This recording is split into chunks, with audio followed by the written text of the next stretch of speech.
Bonjour et j'espère que vous allez bien. Alors, dans cette vidéo, nous allons passer à la troisième partie de notre formation. Donc, si je peux vous montrer encore un peu le programme, nous avions ici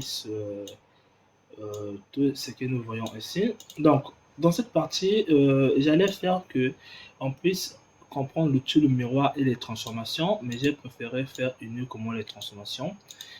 Miroir, le reste vont aller deux à deux pour accélérer un peu.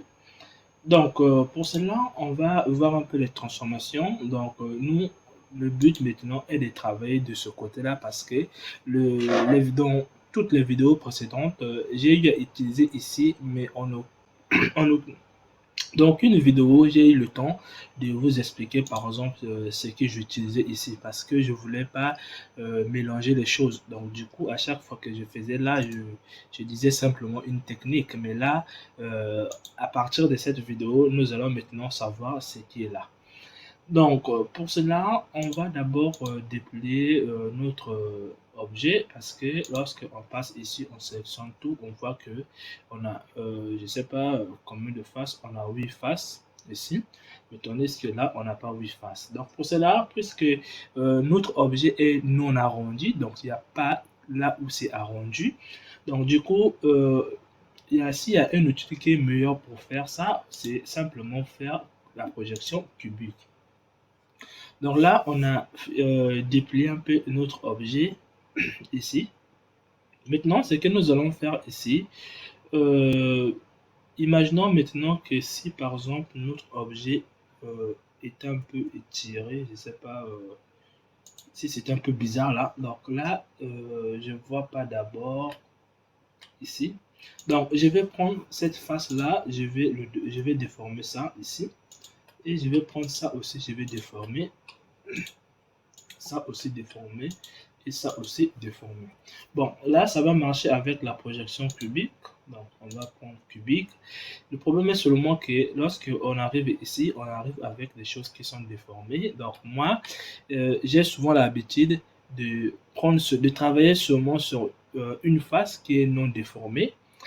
Donc, avant d'aller un peu loin, déjà, les mêmes choses que vous faites ici, tourner, agrandir ou encore déplacer, c'est la même chose que vous allez retrouver ici.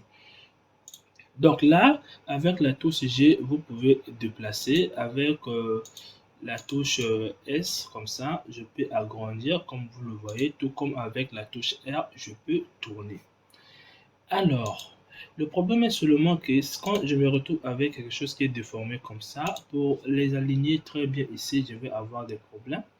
Donc, comme je parlais aussi que vous avez la possibilité de déplacer avec la touche G que vous allez aussi retrouver sur Move ici, qui va vous permettre de déplacer comme ça. Vous avez la touche R qui permet de faire la rotation, mais là, je dois sélectionner 2. Ensuite, vous pouvez venir dans transformation, faire une rotation, comme ça. Et vous pouvez faire avec la touche S agrandir, tout comme vous pouvez venir dans transformation et aussi agrandir. Alors, les autres, j'ai pas l'habitude de l'utiliser. Donc là, les deux là, random, je sais même pas pourquoi l'utiliser. Mais j'ai aussi pas l'habitude de venir ici. La seule chose que j'utilise, c'est souvent Move, rotation. Non, j'utilise pas trop. Alors, pourquoi avoir besoin d'utiliser les transformations? Comme je parlais ici que pour aligner par exemple les 4 points qui forment cette face, ça sera difficile en déplaçant par exemple des points comme ça. Vous voyez, ça peut devenir compliqué. Parfois là, quand je place comme ça, parfois ça ne se place pas exactement. Donc, ce qui est mieux, c'est quoi? C'est de venir activer les snapping. À chaque fois, j'ai souvent l'habitude de le faire. Activer les snapping et prenez Absolute. Alors, Absolute va permettre de placer exactement sur des points qui sont là. Parce que si vous ne prenez pas Absolute, ça peut arriver que ça vient se placer au milieu. Donc, moi, j'ai l'habitude d'utiliser Absolute. Et là, je passe comme ça pour ne pas toucher sur les touches. Dès que je touche, je peux déplacer. Vous voyez bien que ça se fait. Donc, si je fais comme ça, et là, je fais comme ça, je peux prendre par exemple ce point-là, je mets là, et je mets là. Maintenant, si je sélectionne par exemple là, je peux faire clic droit, Flow Active Quad et là, tout devient aligné. Donc, j'ai pas eu de problème de dire que je cherche là où je veux le placer, mais j'ai activé seulement les snapping ici.